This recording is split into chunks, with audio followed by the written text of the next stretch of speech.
Hello and welcome back to the latest edition of the Under Center podcast. I'm your host, Darren Marr, and I'm delighted to be joined back again is the original crew. I was going to say OG crew, original crew, Fionn Malloy and Jake Woolhead. We've had a week off. We've sort of recharged some batteries after the Super Bowl, guys. How are we? Yeah, I definitely need that week off to relax. I had enough football for one season. The week off did me the world of good, and now I'm feeling great, ready to talk about more ball. Yeah, staring into the abyss that is the off season, trying to think of things to do and some lovely content for our viewers. So we put our heads together. We've got a few things in the works. Dara, I'm sure you're going to trickle it out to the listeners over the next couple of weeks, and we're working hard behind the scenes. But yeah, a little bit daunting. We're going to move away from what we did last season and try and spice it up a little bit. So yeah, it's been tricky. Definitely glad of that week. Fionn's getting the nips out for the viewers. That's what he's going to do. I think we're going to have to. I mean, it's what all the comment section has been filled with. We've had at least 4 comments asking for that. So if we ever get to Patreon, that's the highest tier. That's the nips out tier. Well, isn't that the natural progression of podcasts, isn't it? You get it for free for a while, and then when we start getting enough listeners, we'll start charging you for it. But no, that won't be us. We won't do that. No way. We'll only charge for Fionn's nips. That's it. That's the only thing. But to be fair, you were saying it's a bit daunting the off season, Fionn. If we look a little closer to home, we've got a few things to keep us interested, and that is, of course, getting ready for the Irish American football season. It's going to be starting back in about 2.5 weeks' time. It was 3 weeks there on Sunday. The North Dublin Pirates are going to have their first game. So we are definitely in the final stages of preparation. Jake, unfortunately, you've decided to abandon us for a year because you want to go and try this marriage thing out for a while. I don't know what it's all about. I've heard it's good crack. That's all I've been told. And I'll always start. That's the thing about it. There's no benching me in a marriage. There's only 2 people, so... That's it. But Fionn, in the final preparations now, and like 2 years without playing any sort of competitive, you could say, football. It's counting for. I don't know about you, but for me, it's counting down the minutes at this stage. Yeah, 2 years and about 10 kilos, Dara. So we're gonna have to start running pretty fast on this pitch and get back into the gym and back into fighting shape. But yeah, maybe it's a little bit late now, as you were saying, less than 3 weeks to the start of the season. But hey, I'm a small guy. Any of the listeners who've seen us around or at any of the events or anything, they know I have 10 kilos probably to run around the American football pitch with. So it's not the worst thing, but we're going to try and get it into fighting shape as opposed to couch shape. Let's put it like that. I'll be watching from the sidelines anyway. I'll be your little cheerleader. I'll get the pom-poms going. Yeah, Fiona. Well, look, see, 10 kilos is not too bad. You're okay, but you have sort of taken the big men mentality when it comes to training, trying to go after me now, and it hasn't worked out too well from you. So maybe try to lose those 10 kilos and stop going after the big men on the team, because it just ends badly for you, unfortunately. But I must say also though, I know, like we said, we're only 2.5 weeks out from the start of the season, but we are always looking for new players down with the North Dublin Pirates and for any local American football team. So if you are interested in trying it, even come down for one training session to see if you like it, you can get in contact with the North Dublin Pirates through their social media channels, or if you find it easier, you can come to our social media channels at UnderCenterPod on Twitter and Instagram. Our DMs are open. Message us on that, and we'll put you in the direction of your closest team. If you are not close to Dublin for the North Dublin Pirates, or if you're in somewhere like Cork or Limerick or somewhere that you need to know where the local team is, just let us know. We'll point you in the right direction. As many people as we can get in the game as possible. So make sure you do reach out if you are interested in playing. But lads, I think that's enough small talk. I think that's it. So. We've caught up. We've had our water cooler chat. Now it's time to get into some proper business. And we are delighted to welcome onto the show today Finn Kearns. You might know Finn from playing over in Finland and Germany. He is also going to be taking part in the regional combine in the hopes of going to the CFL Combine at the end of the month. Finn, it's so good to have you on today. How are you? How's it going, guys? Glad to be here. Thanks for having me on the show. No problem at all. No problem at all. Now, listen, Finn, I must say, we'd hope that it works out for you, but if it doesn't, there's always a spot on the non-Dublin Pirates waiting for you when you want to come back. Forget about Germany. Forget about Finland. Just forget about being paid. Sounds like a great offer. I think there's probably a few people in the Irish American Football League that'll compete for that free agency, though, when the time comes. And time is coming soon, but it might pick someplace a bit closer to home. Unfortunately, the Galway team just crumbled, so that's one. Yeah, I think so, but sure. I missed that. Maybe they'll come back by the time I retire. So anyway. Well, see, you're saying there's a lot of teams to be interesting, Sarah. So, but could they offer you a permanent residency on a podcast? I don't think so. So no, that is true. That's the first offer I've had that one now. I haven't had that offer too much, but I could sway my again. Also, forget about being paid. Neither are paid gigs. Hey, plenty of hours to keep your. Well, we'll get paid because we will ask you to pay us to be on the show.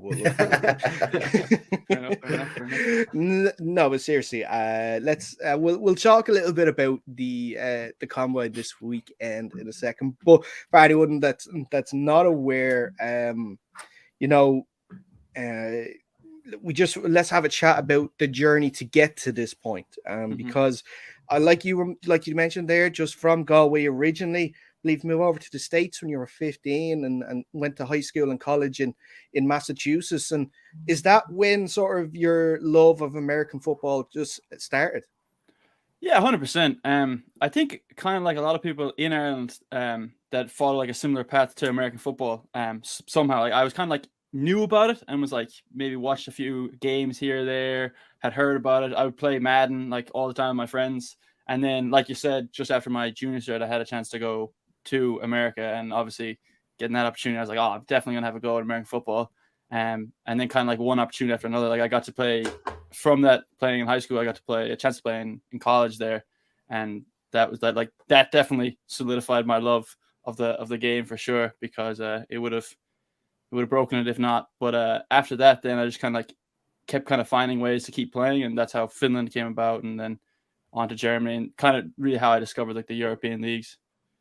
Finn, what was it like being an Irish fella over there? I know a lot of Americans claim a lot of Irish heritage, but very few are actually born and raised most of their life in Ireland. Was there many, Massachusetts, I know is an Irish stronghold. Was there any other, let's say, foreign-born players or anything? Did you get a bit of funny looks when the man with the Galway accent walked in on the football pitch, or was it pretty smooth integration for you? Definitely, like it was a bit weird. Like I was definitely the only non-American player on my team for sure. And even I think in college, I don't think we had any other like international players. But like it was kind of a seamless transition, really. Like I had played a bit of rugby before going over, so I kind of was used to contact sports, so the transition was fairly seamless just because of that. Like, and I think American football itself is a great game for just any sort of athlete that like you can kind of find what you're good at and then kind of just do that, so it makes it simple to pick it up. So that way I was lucky. But yeah, speaking was a bit of an issue, like trying to count in the warm-up lines. I would get like awful grief from my teammates and stuff, but sure, they're the and most importantly as well, what number did you pick? Did you pick 33 and a third? I stayed away from that number as much as I could my entire semi-adult life. I would say, try not to say it. No, I came in as a junior, but basically I was still kind of a sophomore. There was a weird, situation with my grades, so I basically just got thrown a number. I wasn't important enough to like pick my number at that time. I think I got 87 my first year, and then switched to 2 after that. But yeah, 87 is a pretty good number. Do you think though when you went over there was a kind of a big difference in the intensity in training? Oh yeah, massively. I think because for one thing, like American school sports is way more popular. I don't know what it was like where you guys went to high school or secondary school or whatever, but for me it was kind of like, you have training at lunch every now and again, like 2 times a week or something, and then from that you go to your clubs, and so that's the most important thing. But in America it's just their high school teams. So when I went there, it was like a culture shock to have a 3-week camp before school starts. I'm in school with everyone else is like still on summer break, and I'm there for 2 days and like every day for like 3 weeks straight. And then even after that, you have say you go to school and after you finish school immediately practice, then maybe you watch film before or after, and like it's that for 5 days straight, and they have game on the weekend, and no breaks basically. So that was a bit of a shock. Sticking with that high school experience, we've seen, or some people will have seen the Friday Nights Lights drama series that's on Netflix and other little maybe YouTube clips. Is high school football that big of a ceremony and pomp and nighttime games and the whole town comes out to see it, or does it vary a lot depending on where you are? And what was it like for you in Massachusetts? Yeah, exactly what you're saying. It varies a lot. Like I actually, from what I've seen, I would genuinely believe that Friday Night Lights is like a perfect example of probably what actually happens in like down south and stuff. Like there's 60,000 seater stadiums for high school teams down there, and it was definitely a little different up north. And I was in Massachusetts, and it's not like known for their high school football or anything, but it was still like a great environment. Like we had Friday Night Lights games, and like a lot of people would come out and stuff. And I think for Massachusetts, the big game there is like the Thanksgiving Day game. The high schools all play on Thanksgiving, and that like drew like a huge crowd that game. Like I couldn't believe it like when I saw it at first. But it's kind of definitely, like you say, it ranges from place to place. But it was a cool experience for sure.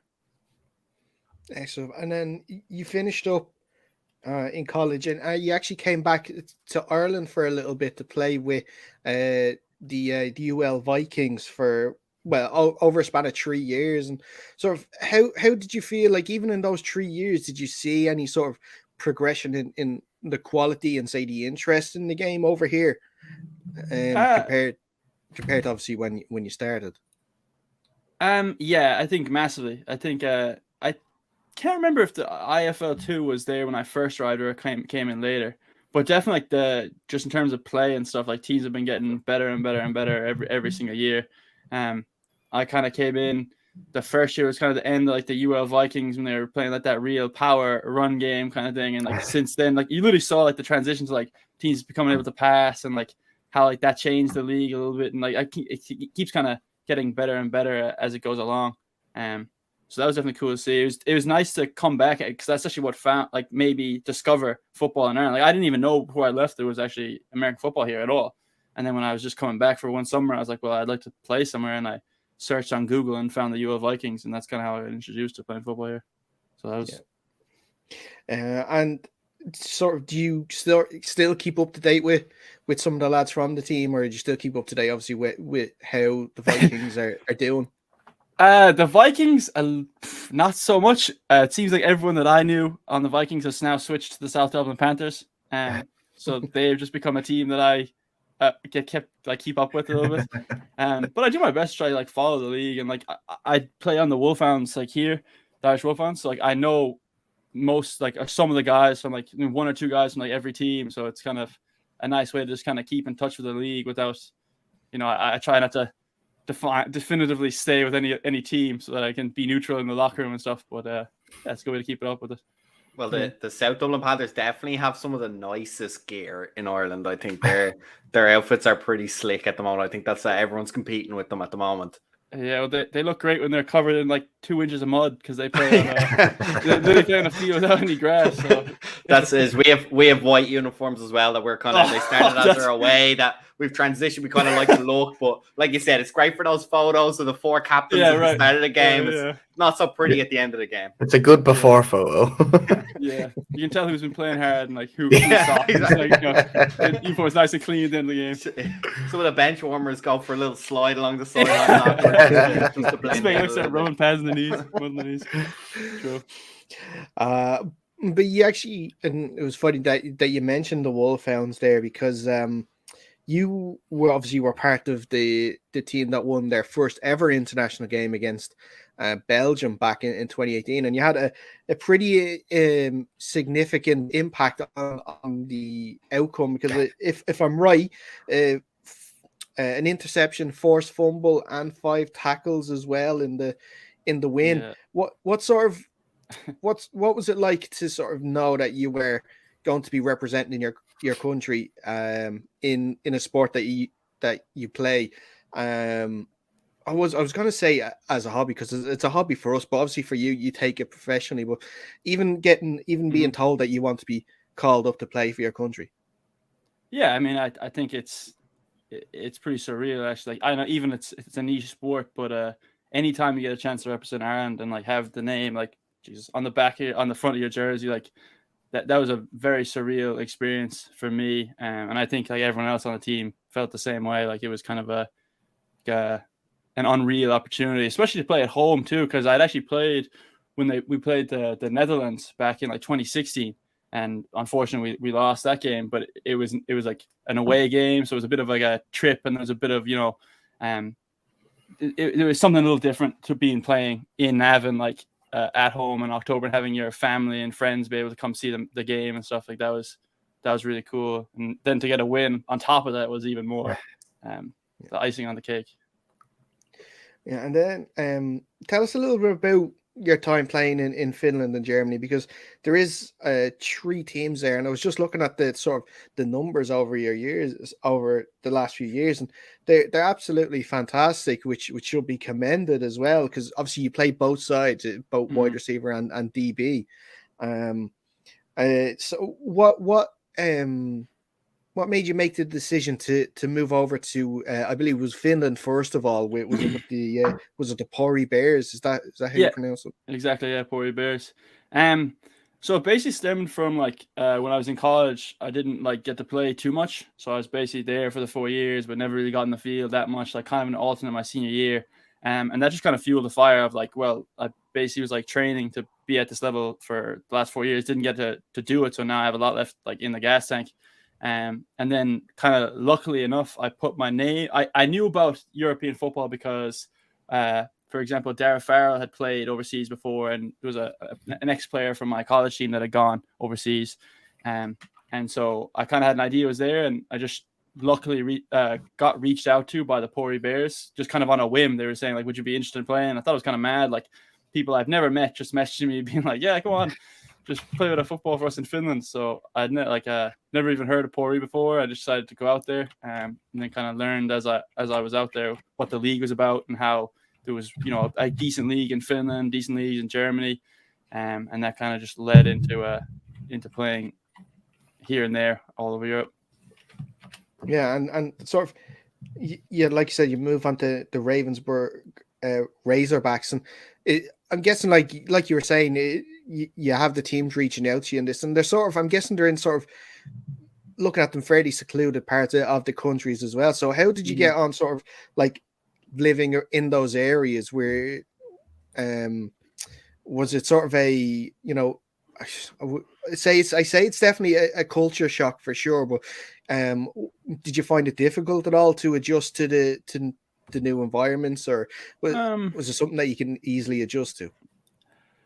Yeah, I wouldn't say like, it was easy or hard to adjust to living there. It was kind of more like that's one of the major selling points of the experience, is that you kind of just get this chance to go to like the most random place in Finland and like live there for a couple of months and like have friends with the locals so they can show you like the spots that they go to or the restaurants they eat at, and like kind of rather than just like visiting it on a holiday, you're kind of actually living there for a little while, and it kind of gives you like a unique perspective on what living like in some random place is. And Pori was like really nice, and I looked after the players great, and all the guys in the team were like so nice. Like they'd always like make sure you have something to do, because for the most part you just have your own free time, so they kind of give you like little things like tips or go this place or let's go to the bowling alley or whatever. And then the same with Ravensburg. Like Ravensburg is a beautiful part of the world. It's like right near the Alps and right on like Lake Constance, so it's like just a gorgeous place that you would never think of going to because it's so small, but like it's really like a beautiful area to spend, especially the summer too, because all the leagues in Europe are pretty much over the summer. So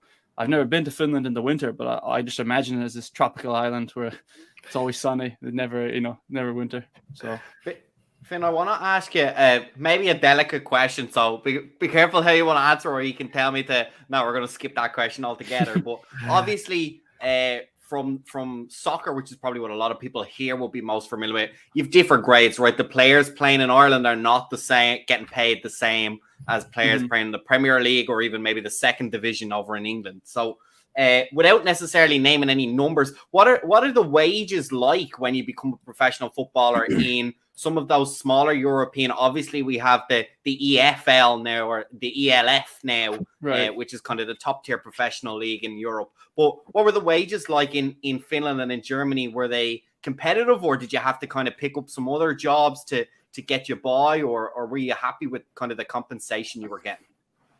So it definitely varies on player to player, like massively. And again, it also varies on like America, like I guess like what your worth is, because like there are some Americans who are top tier, like Division 1 talents who come over, like they obviously make a little bit more than someone who's like never played, and so there's levels to everything. But it's like when you're living there, you live very comfortably. Like most of everything you get, your expenses get paid for.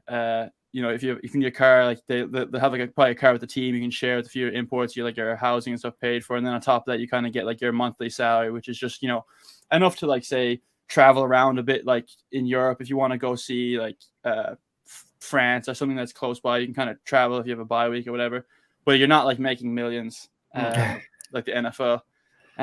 But yeah, I think it is fairly competitive. I think the way that it's structured is that you get paid in season. It's not like you have like a year contract though. So I think a lot of players, that's where they maybe work 2 jobs. When they come back from their season, they just work in their off season and then go back out again. Or some players like to just globetrot and like go to a different league that has a later starting date, and then they kind of can play all 12 months and get paid, and that's like a full-time thing. So it's kind of just how you finagle it, or however your situation is. And I noticed there when I was asking the question, I mentioned ELF, and I saw your face. I said top tier in Europe. I saw how your face reacted to that. I have to admit, I don't know a lot. So, in your opinion, what is the kind of ranking of the leagues at the moment in Europe? Where is the best football to be found?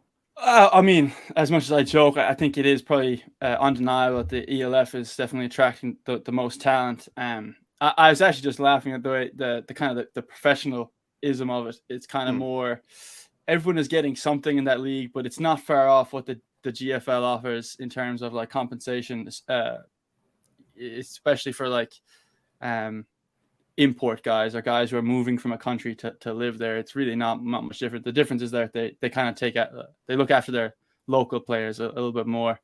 But yeah, like you say, like I think the ELF undoubtedly probably number 1, especially with the 2 Austrian teams coming in this year. But yeah, I mean, it's different every year because the imports that come in can change a team so quick. So whatever leagues can kind of procure the most talent is generally what makes them the best league or more competitive. Yeah, and let's now look ahead to this weekend, the regional combine for hopefully going over to take part in the CFL one. And how did this come about in terms of finding out about the regional section of it? So it's something that I've known existed for a while, the CFL 2.0 or the global program. It's kind of like the international pathway program that the NFL provides.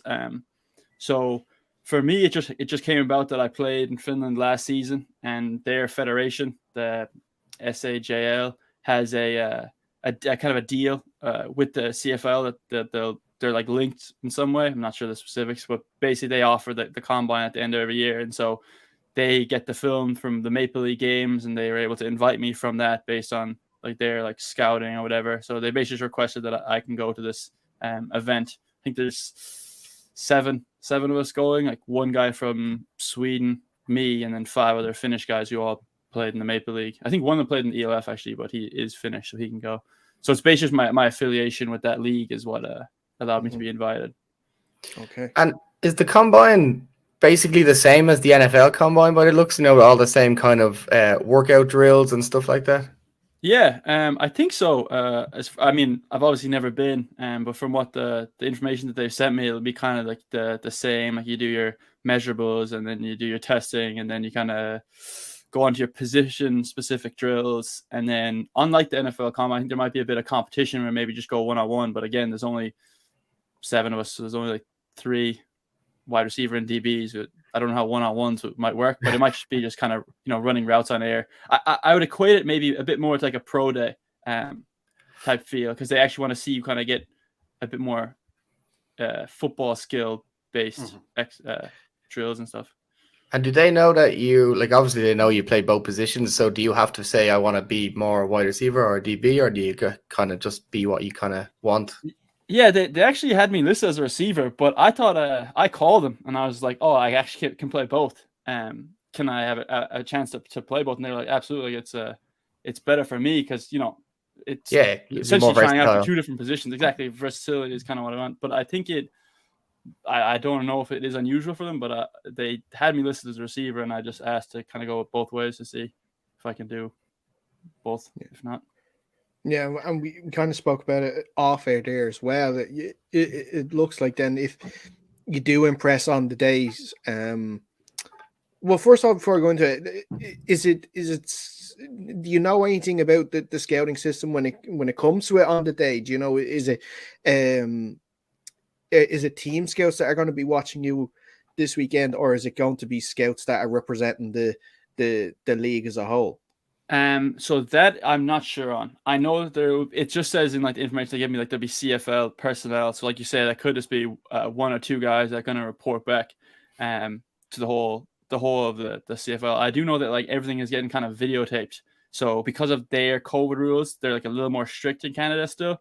They're probably sending like as minimal personnel as they can, and then they just record the whole thing and then send it back, which might delay the selection process like we were talking about off air. But so it's kind of like all in there. Like I really don't know what to expect when I get there because like I've never done it before, and like it's not like it's like on NFL Network that you see guys do the NFL draft every year. You know exactly what they're gonna do. So for me, I'm kind of like, I wonder what's gonna happen, but I suppose that's half the fun.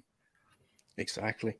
And like you're saying, hopefully you'd find out pretty soon then, because with the CFL Combine being at the end of the month, obviously you'd have to get sort of ducks in a row and get everything sorted, so you can make it over in time. And we've seen actually, because especially just last week, of course, with the likes of Tig Leader getting signed by the Hamilton Tiger Cats, it's, and now yourself to hopefully taking part in the Combine and then hopefully getting drafted or picked up by a team in the near future. It's sort of how does seeing another Irish player signed to the CFL sort of how does it motivate you then coming into, especially this weekend? Does it give you that sort of little extra step to sort of maybe work, or not even work harder, but to try and make sure that you make it? Yeah, I mean, I definitely think it helps a lot because it's kind of the thing that you're trying to do something that seems impossible because no one's done it before until you see someone who's done it before, and then you're like, all right, well, it's not as hard as I thought, and that kind of gives you a little bit of a boost.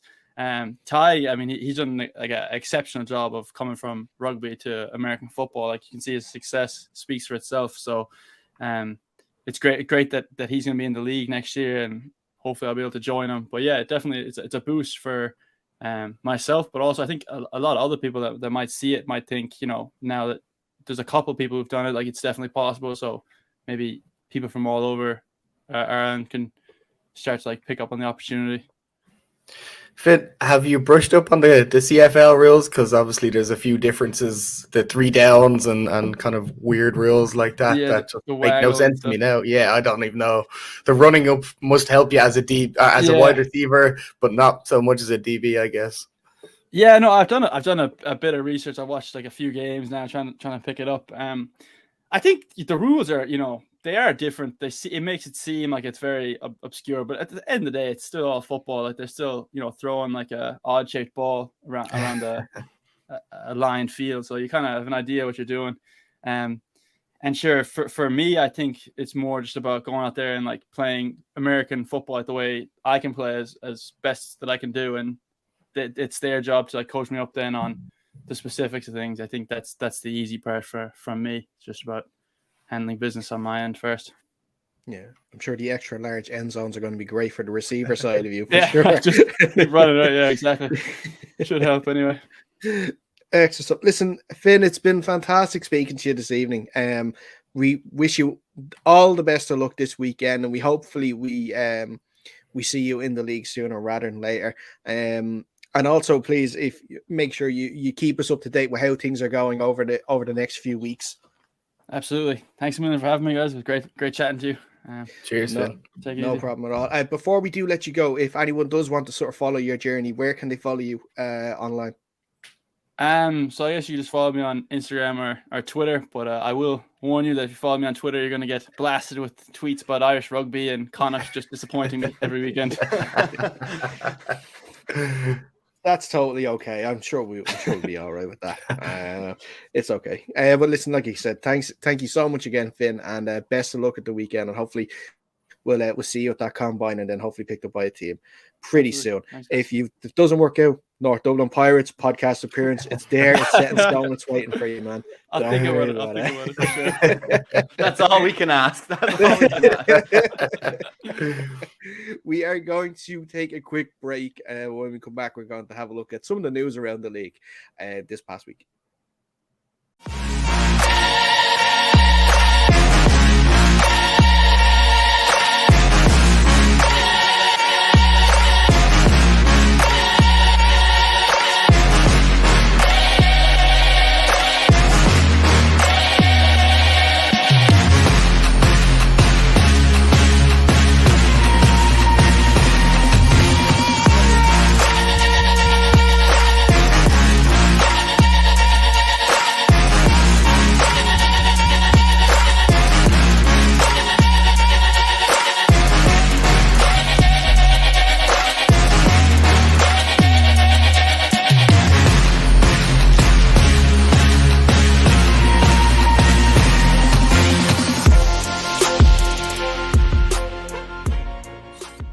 Welcome back to the Under Center podcast with Fionn, Jake, and myself, Dara. Of course, a big thank you to Finn Kearns, and best of luck this weekend with the regional section of the CFL Combine.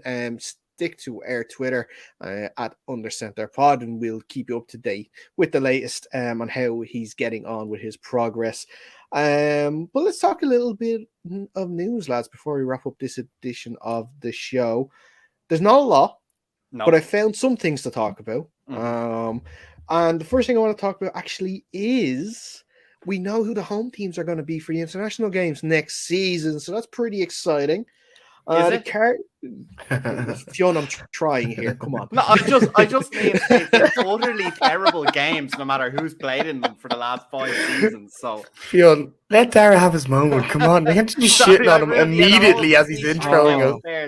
You were so nice for when the guest was here, and then once he's gone, this is the Fionn that everyone's used to here. Don't make us turn this podcast around, Fionn.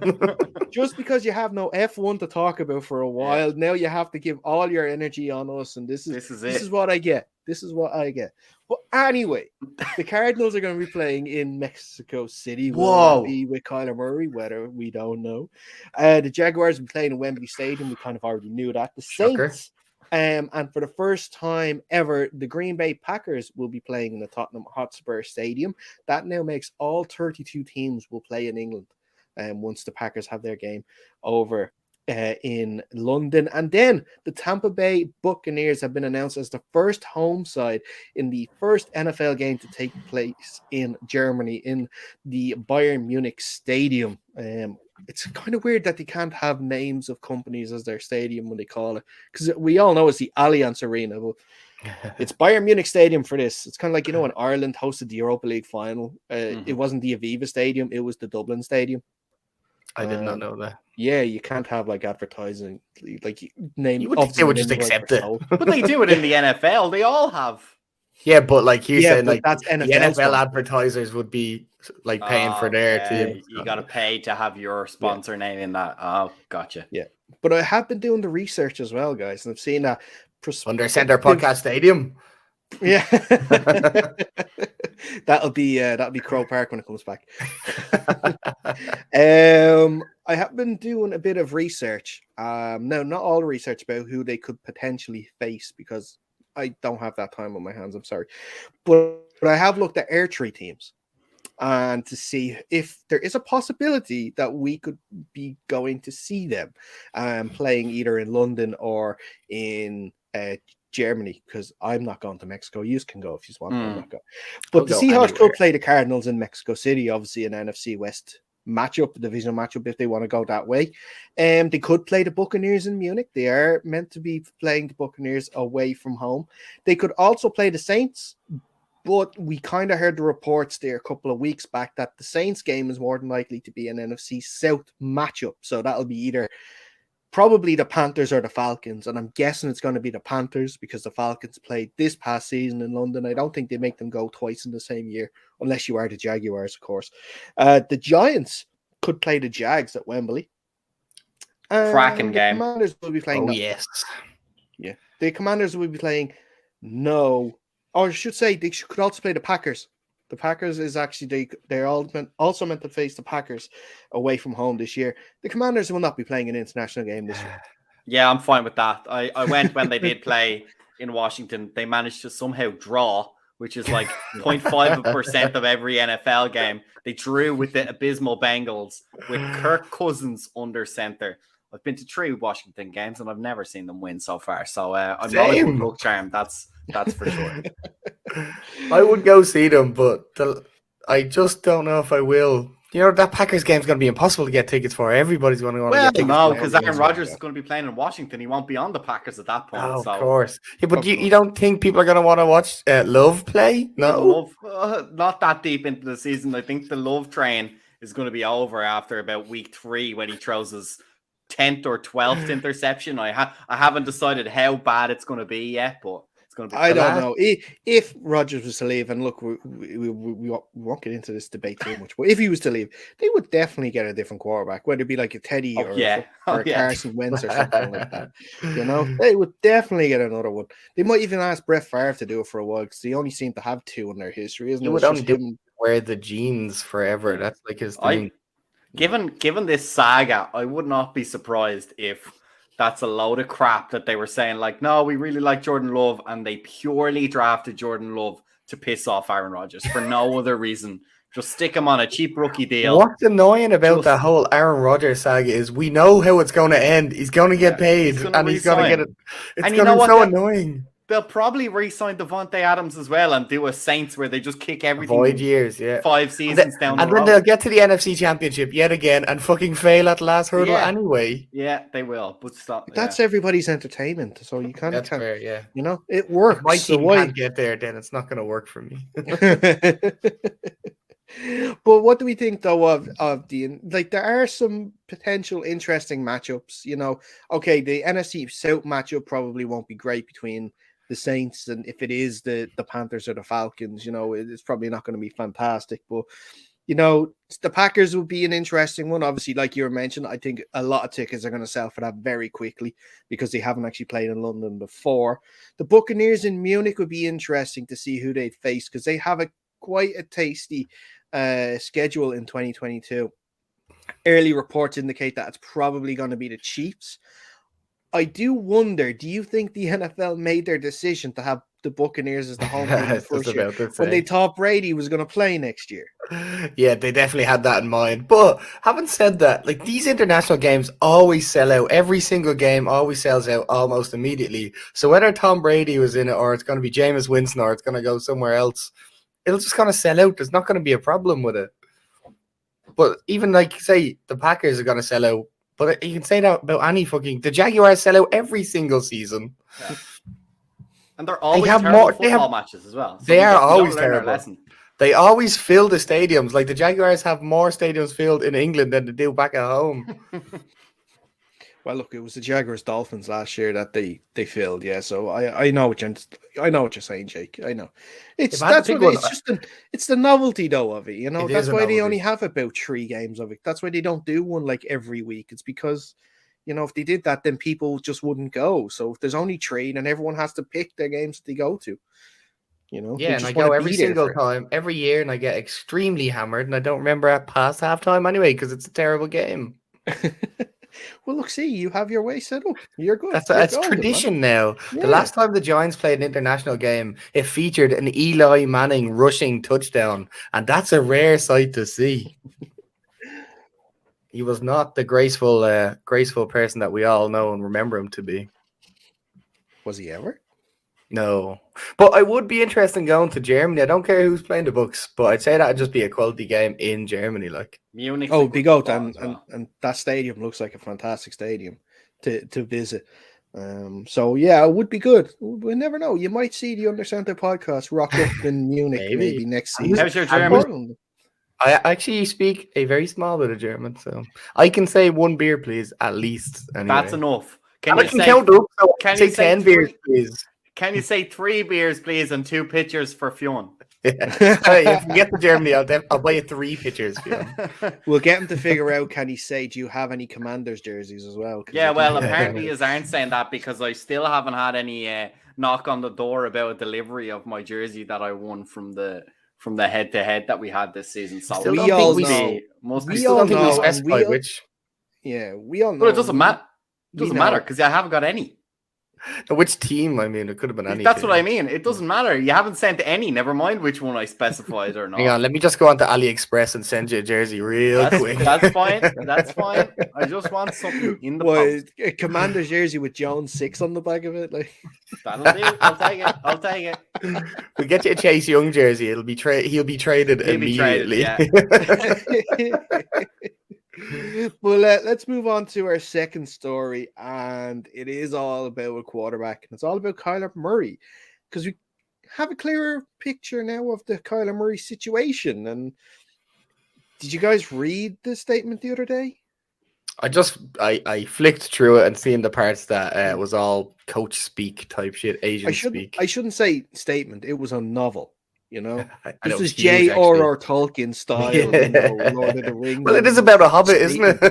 Oh, nice. Yeah, we like that. You could think that we set this up beforehand, but we actually didn't. Was it just quicker on our feet? He wants his money. He says that if it wasn't for him, no, I'm paraphrasing here. If it wasn't for him, the Cardinals would still be trash. The 24-year-old 2-time Pro Bowl QB, words from the statement, but strangely enough, he failed to mention that he has the record for throwing the shortest pick 6 in playoff history. I don't know how well that would fit into his request for money statement. I think it just missed the second draft of it. I think it was just cut out between for that. It was actually probably double-sided, and they just didn't put the second side on it. Of course. Yeah, that's what I would do with it. Yeah. So I think we've lost Dara again, so I'm just going to fill this in with my monologue. Like, Jake, do you see the point of it? Like, what's the point of this statement? Like, you just release it. Like, talk to your team. The team knows he wants to get a new contract. Every fan knew he wants to get a new contract. Everyone, the team and the fans know he has no choice because he's locked into his old contract. Like, he has nowhere to go, and this is the agent just trying to get any bit of dirt to move and shift. It's like those coin machines in the arcades where you put like a 20 cent in and try and get all the 20 cents to fall out. They're just trying to push on every possible button to see if someone will sit down and put a bigger number on the table for this year. But that's all it is. Cardinals, don't go near it. Just go, yeah, you're right. Yeah, you are class. We'll pay you in 2 years' time when we owe you after we option you for next year as well, and maybe even we'll throw on a franchise just for the fun of it. I did see a report that the Cardinals did offer a contract, but his agent didn't counter it. It's been a week or something along the lines of that, where the agent just didn't counter. So maybe even he's not talking. Maybe Kyler unfollowed him on Instagram, and now we can't get through to him. It's just so weird. It's such a weird situation. It's hot air. It means nothing. But do you think then that all of this stuff that's happening with him scrubbing his Instagram and the statement that came out from his agent, do you think that adds weight to that whole Chris Mortenstein report on Super Bowl week or Super Bowl morning, I think it was, that they have issues with his maturity and his leadership? No, well, there was reports. A lot of players said that about him anyway. It wasn't just coaches and stuff. And if players are saying that about him, there's definitely weight behind that. Yeah, but I don't think this adds. I think this is just classic, normal, agents trying to stir as much as they can when a contract is locked in for 2 more years. And look, he's played better than maybe what they negotiated for originally. And if he can get $5 more million a year or $10 more million a year, that's a win, even if it's only for 2 more seasons until they renegotiate again. So as far as that, I think that this is all just hot air. But yeah, I would still be worried about those types of things coming out of the front office and out of the locker room at the same time. But I don't think it affects or is affected by this kind of statement. I think this is just the business side of the NFL that goes on. It's Aaron Rodgers going to Hawaii for 2 months just to make everybody sweat and wonder what's going on. They're just trying to stir some stuff and see what comes out of it. Yeah, definitely. Being at the top of the game doesn't help, and then you just want to, I don't know, be the center of attention and also earn the most amount of money. So they're all like little egos need to be filled quite consistently. Yeah, I do feel though that if Kyler and the Cardinals hadn't collapsed in the second half of each of the last 2 seasons, he probably would have his contract by now. Oh yeah. No, I mean, are they gonna pay him until like next year? Like they're gonna pay him a year in advance? I don't know. Maybe they wait. Maybe they go closer to the season before they start thinking of extending him. Yeah, and that's what we were kind of hinting at, right? It's not like his performance has gone that the Cardinals are like, oh, we really, really need to lock him up. I think he's put enough question marks out there that they're not necessarily competing against any other team at the moment for an outright, oh, we definitely need Kyler Murray. He's the last piece we need to make a Super Bowl push. So I think really he's just, like we said, he's just trying to see if he can get even $100 more for this season, because I think, look, even given the collapses, he's probably underpaid. I think he's only going to get $5 million, if you can imagine. The poor side only gets $5 million to play next season. But yeah, I think he's probably valued a little higher than that. But in terms of long-term extensions, I don't think he's definitely 100% without a doubt earned a top tier, like reset the market quarterback contract. And if the Cardinals can wait another year or even 2 years before they have to make that decision, I think they'll do that. Not only on the money grounds, but on the fact that what has he done? Those last 2 seasons have fallen apart. The longer he plays, the more other defenses are going to figure him out. How is he maturing, progressing, and developing as a quarterback are just as important as how many letters he writes through his agent. The only thing I will say in defense of the Cardinals is, and it's much like the Browns, they have had such shit at quarterback for such a long time that you don't want to let the dude that's giving you at least some semblance of success. Now, don't get me wrong, Baker Mayfield and Kyler Murray are 2 different quarterbacks, but I still think that's the only reason you would say the Cardinals would overpay for Kyler. Yeah, I know, but it is a little bit of a game of Russian roulette here with the Cardinals, though, too, because you mentioned that they don't want to pay him like one of the top line quarterback deals. But if he balls out for the next 2 years, and then you have like the likes of, Lamar Jackson, and you're looking at maybe Joe Burrow as well, that they will start looking at extensions too. So that will get the market up, if you know what I mean. Sorry, very bad English there for that, but you know what I mean. It will raise the base price that he's going to pay, so it could cost him more maybe in the long run. Well, but if you're winning, what's the cost of a winning quarterback? So if you have to overpay by $10 million, that's chump change in the whole grand scheme of things if he gets into a Super Bowl. And I'm not sure he has that quality level right now on tape that warrants. I mean, sure, he's going to get a lot of money and it's going to bump him right up the quarterback list. But I mean, it does also still take a certain level to reset the market and get that new highest contract. And I don't think he warrants that at the moment, even just based on quarterback play. If we look at, like, I would put what Dak Prescott put on tape as more valuable, even though we're saying he's not living up to the money that he's earning, at least on this show, that's what we're saying. But he did warrant one of those top tier quarterback money contracts. And once you get into that top tier, the agents are going to push to be that reset the market. And that's what I'm questioning. Do you guys think Kyler Murray, as he stands right now, over what you've seen since he came in the league, is he a top tier, maybe top 5 quarterback in the NFL, or even top 10 quarterback in the NFL? No, but the way these markets always work is you wouldn't think Dak is a top 5 quarterback, but he got paid like that, That's what I mean. But if he's just, top 10, he can go 1. If you're top 20, maybe you can get top 5. That's what I'm thinking for Murray. the way the market for QBs is set now is whoever's the next one up is going to get the biggest contract. And it doesn't base on talent. It's just that we want you more than having to actually go out there and look for a new one, So that's where it's kind of like, in one sense, that's where the quarterback has the power. But like that, it's some teams will sort of call your bluff and say, well, look, no, listen, we're not paying you that because you, like you're saying, Fionn, you haven't put the body of work in so far to say, look, we can't justify saying, yeah, we're going to pay you 50 million a year now because you've had 3 decent years where also he should mention he's never completed a full season either. He's missed games through injury in every season too. And a quarterback like that is bound to do that in the future anyway, unless he stops and figures out how to stay in the pocket for longer. Mm-hmm. That's true. But I think that might be the perfect place to wrap it up, guys, unless you have anything else to add. No. All good from me. Fiona, yeah, that's very good. Fiona, thank you. And thank you for easing back on everything there for the second half of this show. I really appreciate it.